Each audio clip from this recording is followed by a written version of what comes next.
Sound হলদিয়া সে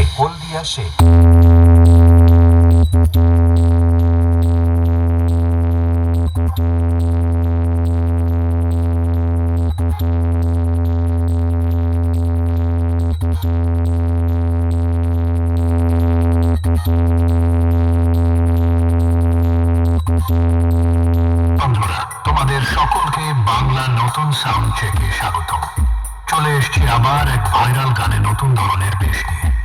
আপনারা গানটি মন দিয়ে শুনুন ও আনন্দ উপভোগ করুন। সবার প্রথমে জানাই খান সাউন্ড ফ্লোর অপারেটর ও সমস্ত স্টাফেদের ও মালিক বাবু সাবিরদার পক্ষ থেকে এখানে আসা সমস্ত সাউন্ড লাভার ও ইউটিউবার দাদা ভাইদেরকে জানাই হলদিয়া থেকে খান সাউন্ড ফ্লোর পক্ষ থেকে আন্তরিক শুভেচ্ছা ও অভিনন্দন।